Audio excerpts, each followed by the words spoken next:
कोई दुकानदार अपने अंकित मूल्य पर 25% का बट्टा देने के बाद घटे हुए मूल्य पर 20% का बट्टा देता है और उसको बेच देता है। यदि उसने वस्तु को 6000 में बेचा है तो वस्तु का अंकित मूल्य कितना रहा होगा, ये आपको ज्ञात करना है।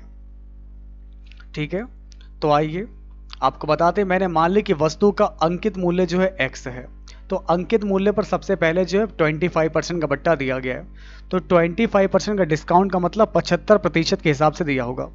उसके बाद घटे हुए मूल्य पर फिर से 20% का बट्टा दे दिया, यानी अब की बार 80 रहा होगा, उस पर बेच दिया। तो इस प्रकार जो हमारी चीज़ है वो हमें 6000 रुपये की पड़ जाती है। तो हमें निकालना अंकित मूल्य यानी कि x का मान ज्ञात करना है। 25 तियाँ 75, 25 चौक 100, 3 दूनी 6, तो ये 2000 हो गया। एक जीरो से मैंने ये जीरो काट दिया। 4 दूनी 8, 2 बचा, 2 से मैंने काट दिया, यहाँ पर 1000 आ गया। 10 से मल्टीप्लाई करेंगे तो फाइनली वस्तु का जो अंकित मूल्य आएगा वो आ जाएगा 10,000 रुपये। तो 10,000 रुपीज़ इस क्वेश्चन का बिल्कुल राइट आंसर होगा। इस प्रकार आप देख पा रहे होंगे कि वस्तु का जो अंकित मूल्य होगा वो कितना होगा। वस्तु का अंकित मूल्य होगा 10,000 रुपये। अब दोस्तों बढ़ते हैं आगे। नेक्स्ट क्वेश्चन आप लोग के सामने आपको दिया गया है, इसको ज्ञात कीजिए। एक आदमी ने 2 रेडियो में से प्रत्येक को 1500 में बेचा। जब प्रत्येक को सेम रेट में बेचा जाता है तो इस कंडीशन में एक को 25% के लाभ पर और दूसरे को 25% की हानि हुई है, तो पूरे सौदे पर उसे कुल कितने प्रतिशत का लाभ या हानि हुई है। तो दोस्तों जब प्रत्येक को सेम रेट पे बेचा जाता है तो हम लगाते हैं सक्सेसिव मेथड, ठीक है ना। तो अगर आपके एग्जाम में ऐसा क्वेश्चन आएगा तो भाई एक को बेचा है 25 के लाभ पर, दूसरे को बेचा है 25 की हानि पर, प्लस माइनस माइनस 25 इंटू 25 बटे 100, तो 25 से 25 कट जाएगा। इधर मेरा आ जाएगा दोस्तों 25 एकम 25, 25 चौक 100, 4 छक 24, तो माइनस का आ जाएगा 6.25%। इसका मतलब हमें माइनस का मतलब होता है कि 6.25% की हानि होगी। तो अगर आप लोगों में से क्लास में किसी ने भी चूज किया है ऑप्शन नंबर बी 6.25% की हानि होगी तो बिल्कुल राइट है। वेरी गुड क्लास, बहुत बढ़िया। अगला क्वेश्चन आपके सामने है कि 4 अंकों की सबसे बड़ी संख्या और 5 अंकों की सबसे छोटी संख्या का जो अंतर है तो उस डिफरेंस में कितना जोड़ा जाए ताकि योगफल 100 हो जाए। आपके ऑप्शन है 88, 99, 85, 84। तो आइए दोस्तों और आप सभी लोग बताइए कि यहां से आपका सही जवाब क्या होगा, प्रयास कीजिए। तो दोस्तों अगर हम इस क्वेश्चन की बात करेंगे तो यहां पर आपका राइट आंसर क्या होगा। देखिए 4 अंकों की सबसे बड़ी संख्या होती है 9999, ये हो गई 4 अंकों की बड़ी संख्या। और 5 अंकों की छोटी संख्या कौन सी होती है 10000। तो इनका जो अंतर आ रहा है भाई 10,000 में से 9,999 घटा दोगे तो एक अंतर आ जाएगा। तो इस अंतर में कितना जोड़ें कि हमारा योगफल 100 आ जाए। सिंपल सा क्वेश्चन है। तो इस अंतर में अगर 99 को ऐड कर देंगे तो 100 आ जाएगा। तो वही मुझे ज्ञात करना है कि इसके डिफरेंस में कितना ऐड किया जाए ताकि हमारा जो योगफल है, सम है, वो 100 हो जाए। ठीक है, तो अगर आपका आंसर आ रहा है ऑप्शन नंबर बी 99, बिल्कुल राइट है।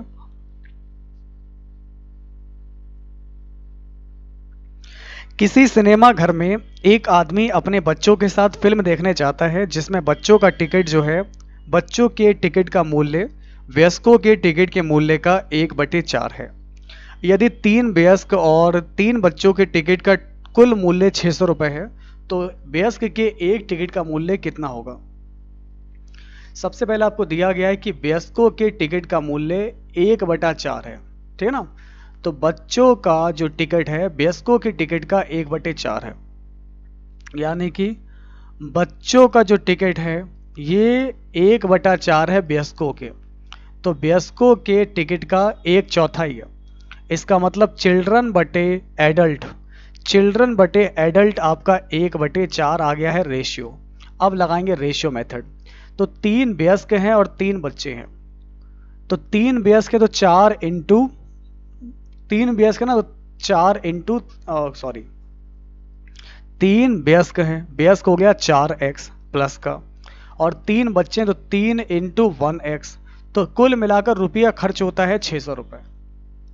तो ये होगा 4 तियाँ 12x, ये हो जाएगा 3x बराबर 600, 15x बराबर 600, x बराबर 15 चौक 60, 40 का 40, तो x बराबर 40 हो गया। इसका मतलब बच्चों का टिकट होगा 40 एकम 40 और बड़ों का टिकट हो जाएगा 40 4 चौक 16, 160 रुपये। तो हमें याद करना है बड़ों का टिकट, तो वयस्कों का टिकट हो जाएगा 160 रुपये। क्लियर है? तो हम लोगों ने क्या किया, हम लोगों ने यहाँ पर रेशियो मेथड फॉलो किया, क्योंकि 3 वयस्क थे तो 4 तियाँ 12 हो गया, 3 बच्चे थे तो 3 एकम 3 हो गया, 12 3 15 बराबर 600 है, तो 1 बराबर 40 हो जाएगा। अगर सी का मान 40 है तो ए का मान कितना होगा, एडल्ट का मान हो जाएगा 160 रुपये। ठीक है, चलिए अब साथियों बढ़ते हैं आगे। नेक्स्ट क्वेश्चन आप लोग के सामने आपको दिया गया है, इसको बताइए।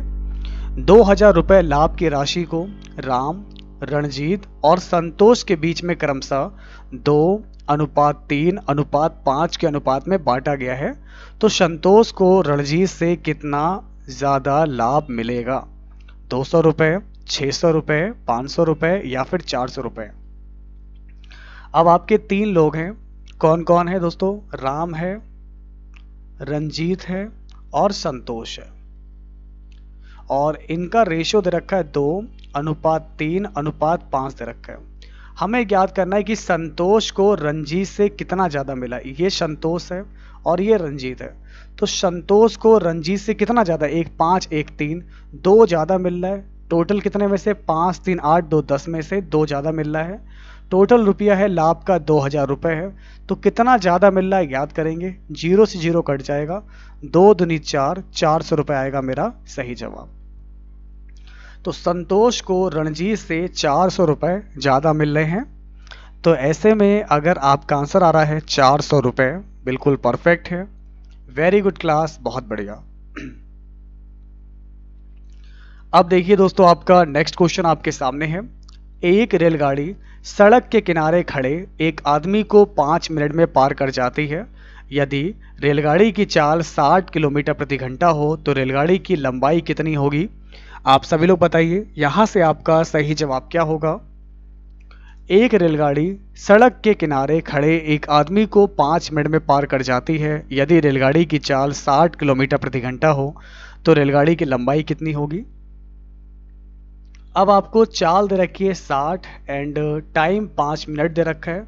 हमें निकालना है लंबाई। लंबाई का मतलब होता है दूरी बराबर होता है चाल इंटू समय। तो चाल दे रखी है 60, 60 की मल्टीप्लाई करेंगे 5/18 से, तो ये हो गई मीटर प्रति सेकंड में। टाइम दे रखा है 5 मिनट, मिनट को हम लोग सेकंड बना लेंगे तो 5 की मल्टीप्लाई 60 से कर देंगे।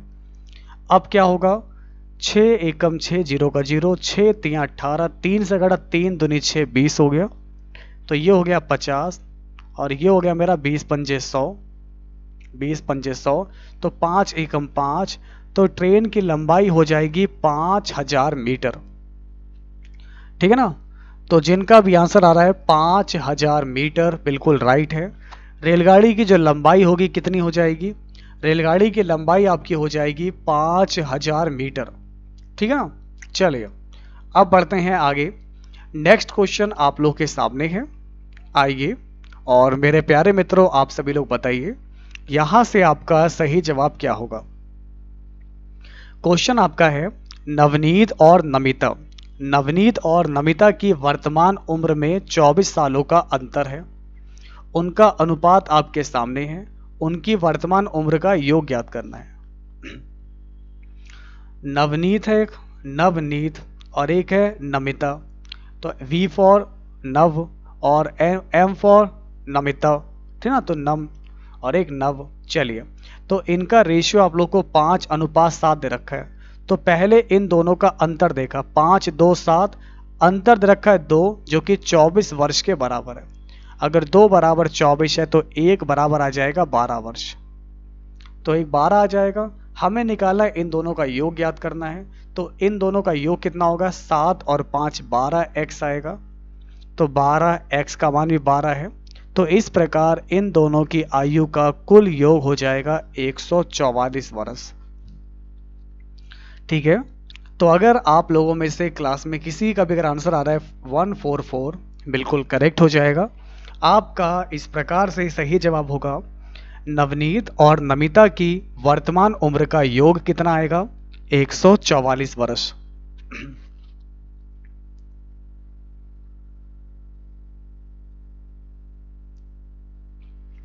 18 आदमी किसी काम को 20 दिन में समाप्त कर लेते हैं। अगर उसी काम को 6 आदमी के द्वारा कराना हो तो कितने दिन लग जाएंगे? देखिए 18 आदमी जो कि एक काम को 20 दिन में कर रहे हैं, अगर उसी काम को 6 आदमी द्वारा कराना हो, अब 6 आदमी हैं, उसी एक काम को कराना है तो कितने दिन लग जाएंगे? आपको x निकालना है। तो 6 तियां 18, 20 तियां 60, तो x बराबर कितना होगा? x बराबर हो जाएगा 60 दिन। तो प्यारे साथियों आप लोग ध्यान दीजिए, अगर उसी काम को 6 आदमी के द्वारा कराना होगा तो 60 दिनों का समय लग जाएगा। तो जिनका भी आंसर आ रहा है 60 दिन, बिल्कुल करेक्ट है। अगला क्वेश्चन आपके सामने है, किसी काम को राम और श्याम के द्वारा क्रमशः 10 दिन और 20 दिनों में किया जाता है। दो लोग हैं आपके, राम और श्याम। राम उस काम को करता है 10 दिन में करता है और श्याम करता है आपका उस काम को 20 दिन में। इन दोनों का एलसीएम ले लिया 20, तो 10 दूनी 20, 20 एकम 20, दोनों की क्षमता आ गई। अब क्या लिखा है? अगर दोनों मिलकर 5 दिनों तक काम करते हैं, अगर ये दोनों लोग मिलकर काम करेंगे तो 2 और 1 3, तो 3 के हिसाब से काम होगा और 5 दिनों में हमारा 15 काम पूरा हो जाएगा। टोटल 20 काम है, 15 काम हो जाएगा। आगे देखिए, इसके बाद राम छोड़कर काम को चला जाता है। राम काम छोड़कर चला जाता है तो शेष काम अब कितने दिनों में श्याम समाप्त करेगा? अब राम चला गया, अब शेष काम मेरा बचा है 5। क्यों? 20 काम था, 15 हो गया है, 5 काम बचा है, कौन करेगा? श्याम करेगा, 1 की स्पीड से, क्योंकि श्याम की क्षमता 1 है। तो श्याम बचे हुए काम को पूरा करने के लिए कितने दिन का और समय लेगा? तो श्याम को उस बचे हुए काम को पूरा करने में मात्र 5 दिन का समय लगेगा। तो जिन दोस्तों का भी आंसर आ रहा है 5 दिन, बिल्कुल करेक्ट है। वेरी गुड क्लास, बहुत बढ़िया। तो शेष काम अब जो है आपका 5 दिनों में पूरा श्याम कर लेगा। 3 लगातार सम संख्याओं का योग 210 है, तो उनमें सबसे बड़ी और सबसे छोटी संख्या का अंतर क्या होगा? सबसे पहली बात है कि 3 लगातार सम संख्याएं, एक संख्या, 2 और 3, इनका योग 210 है।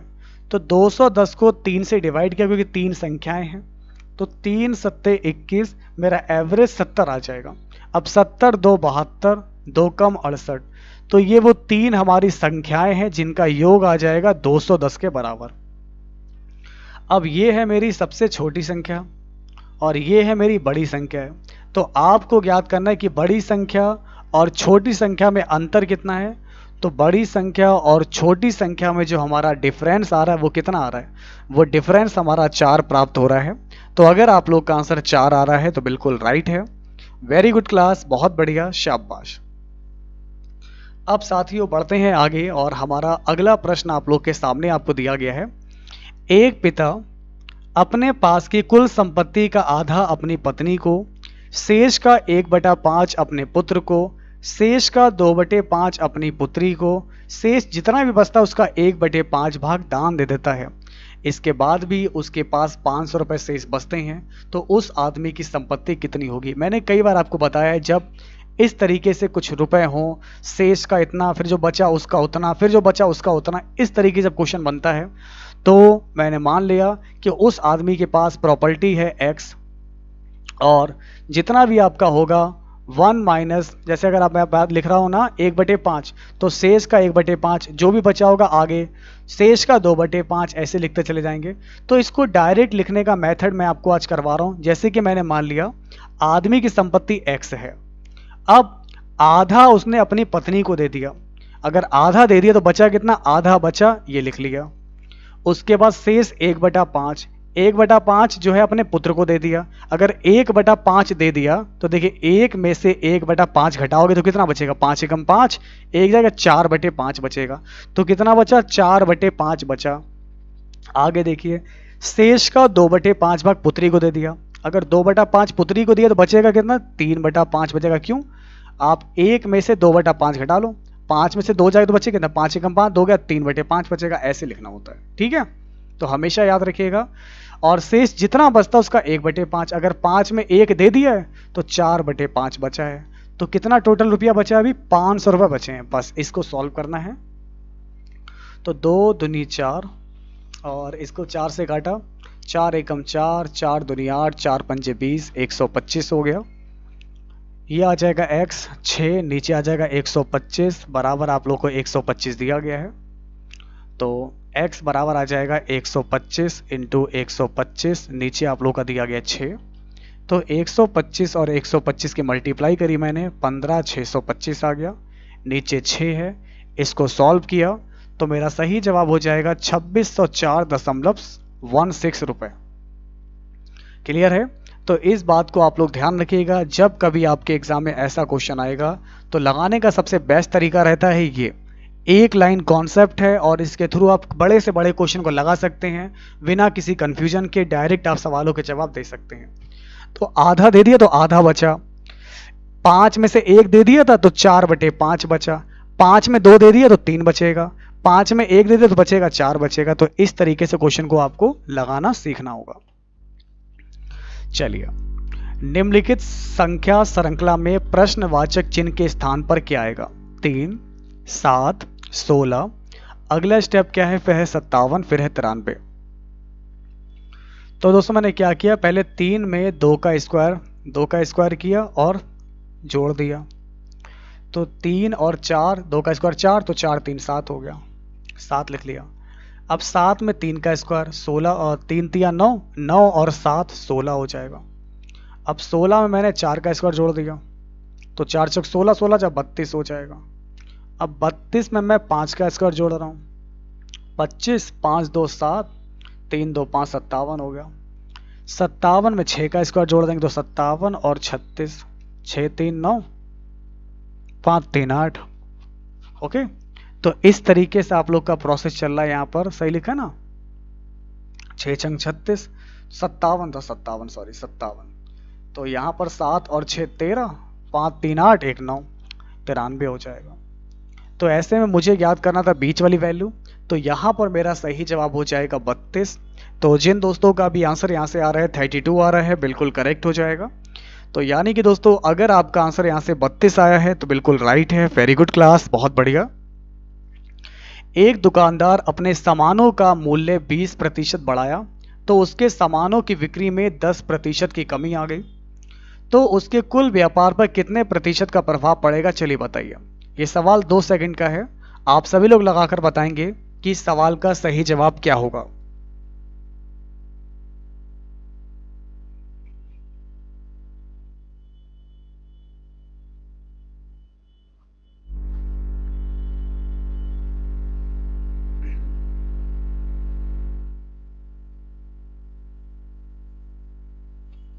Okay, times up. देखिए दोस्तों, इस क्वेश्चन की अगर हम बात करेंगे तो यहां से हमारा सही जवाब क्या होगा, ध्यान दीजिए। हम लगाएंगे यहाँ पर सक्सेसिव मेथड को अप्लाई करेंगे। पहले वैल्यू को 20% बढ़ाएगा तो प्लस का 20, फिर 10% की कमी आई माइनस का 10, plus minus minus 20 into 10/100, 0 0 cut जाएगा, 20 में 10 जाएगा, 10 बचेगा, 2 एकम 2 आ जाएगा और प्लस का मेरा 8% आ गया है। तो 8% का मतलब है कि 8% की वृद्धि होगी। तो इस प्रकार कुल व्यापार में क्या होगा, कुल व्यापार में हमको 8% की वृद्धि होगी। तो अगर आपका आंसर आ रहा है 8% आ रहा है, बिल्कुल राइट है। Very good class. सुनीता ने 8,000 रुपये रीता से उधार लिया, जिस पर साधारण ब्याज की दर से 4 वर्षों के बाद 10,000 रुपये लौटाए गए। तो ब्याज की दर क्या होगी, इसको आप लोग बताइए। ठीक है, तो आपका समय शुरू होता है अब। सही जवाब क्या होगा, प्रयास कीजिए।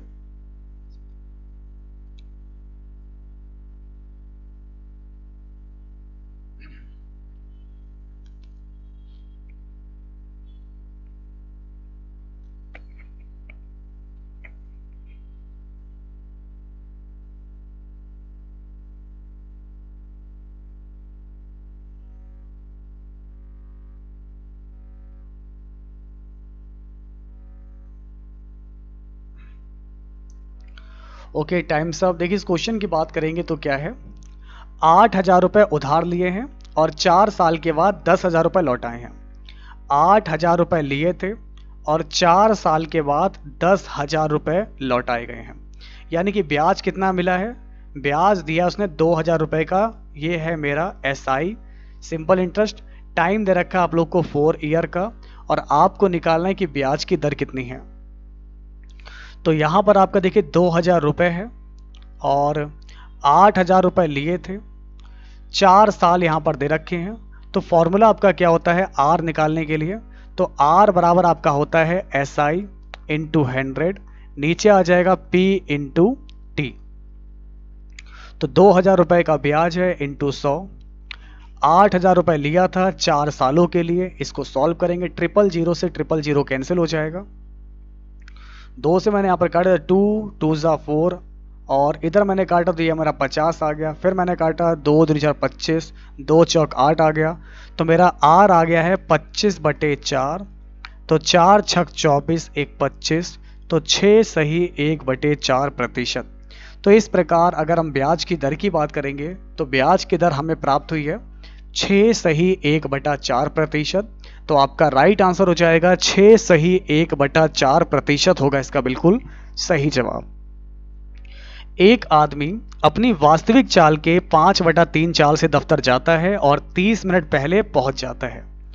तो वास्तविक चाल से दफ्तर जाने में उसे कितना समय लगेगा? यह सवाल मात्र 1 सेकंड का है। तो आइए देखते हैं सबसे पहले कौन बताएगा आप लोगों में से, A, B, C या फिर D।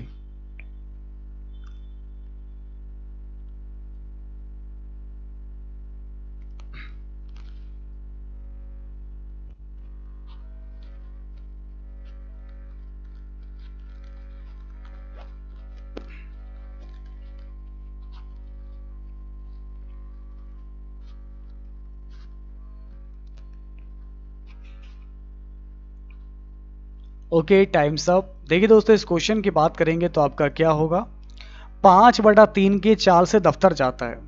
ओके, मैंने आपको बताया था कि अगर कोई भी व्यक्ति अपनी वास्तविक चाल का XY की स्पीड से चलेगा और अगर किसी टाइम तक पहुंचेगा, तो उस कंडीशन में अगर आपको कभी भी टाइम निकालना हो रियल टाइम, तो रियल टाइम निकालने का तरीका होता है X/X डिफरेंस Y, और जो भी कम बढ़ होगी वो आप लोग मल्टीप्लाई में T कर देंगे। ये है बेस्ट तरीका। तो 5/3 है, X 5 है, नीचे 5 और 3 का डिफरेंस आ जाएगा, और समय दे रखा है कि 30 मिनट पहले पहुंच जाता है। तो 5 5 3 का अंतर 2 होगा, 30 आएगा। 2 एकम 2 पंजे 10, 15 पंजे 75, यानी कि रियल टाइम उसे लगता है फिर 75 मिनट का। तो अगर वो अपनी वास्तविक चाल से दफ्तर जाता तो उसे जो है 75 मिनट का टाइम लगता। तो ऐसे में आपका सही जवाब क्या होगा, 75 होगा इस क्वेश्चन का बिल्कुल करेक्ट आंसर। ठीक है, तो यहां तक तो समझने में कोई दिक्कत नहीं हो रही है। अब दोस्तों बढ़ते हैं आगे। हमारा अगला प्रश्न आप लोग के सामने आपको दिया गया है। एक आदमी किसी वस्तु को जब 1500 रुपए में बेचता है तो उतने ही रुपए की हानि होती है जितना उस वस्तु को 2500 रुपए में बेचने पर उसे लाभ होता है। तो उस वस्तु का क्रय मूल्य ज्ञात कीजिए। वस्तु का क्रय मूल्य कितना होगा यह आप लोग को बताना है। चलिए आप सभी लोग बताइए, 1000, 2000, 3000 या फिर 5000।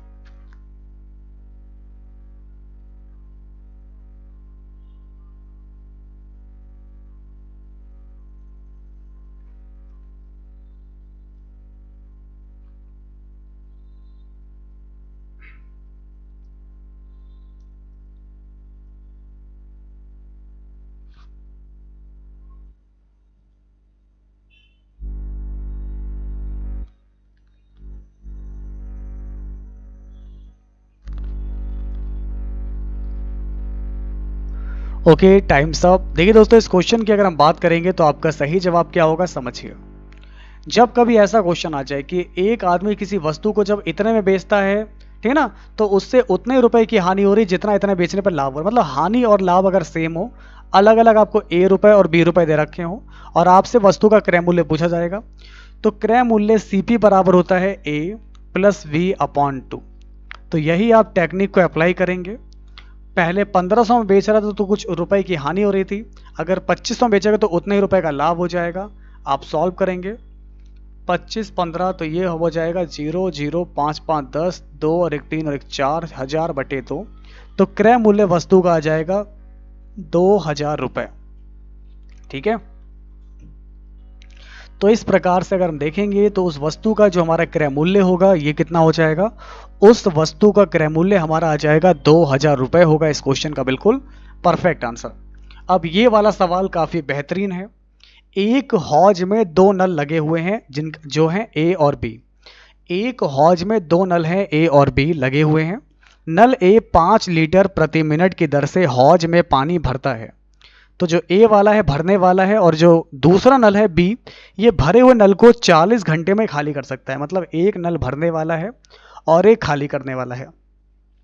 जब हौज पूर्ण रूप से खाली हो तो दोनों नलों को एक साथ खोलने पर जो हमारा हौज है 120 घंटे में पूर्ण रूप से भर जाता है। आपको हौज की क्षमता ज्ञात करनी है, 2000 लीटर, 6000, 8000 या फिर 9000 लीटर। तो चलिए आप सभी लोग बताइए कि इसका सही जवाब क्या होगा। आपका समय शुरू होता है अब।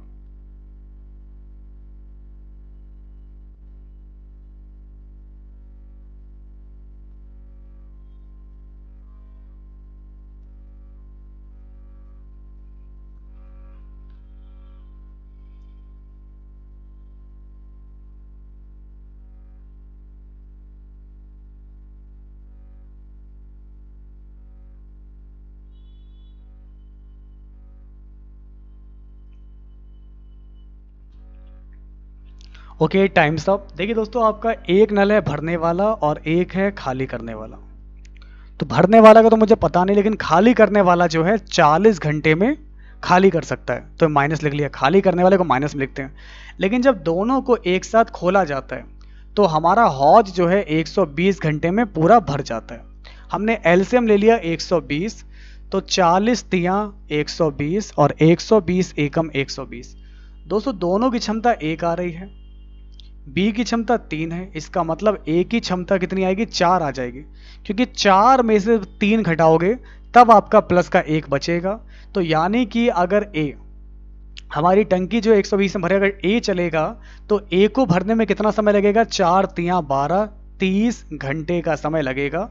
तो ए जो है खाली टंकी को 30 घंटे में पूरा भर सकता है।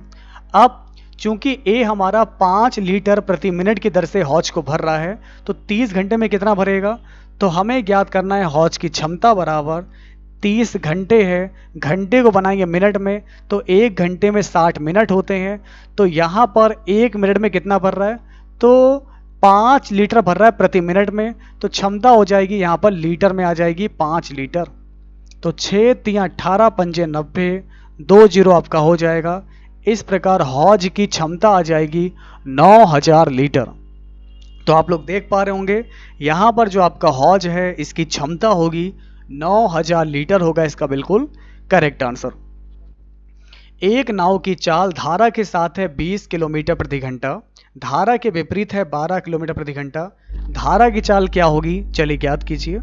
एक बहुत ही अहम और आसान सवाल आपके सामने है, तो देखते हैं सबसे पहले कौन बताएगा कि इस क्वेश्चन का आप लोग का सही जवाब क्या होगा। प्रयास कीजिए।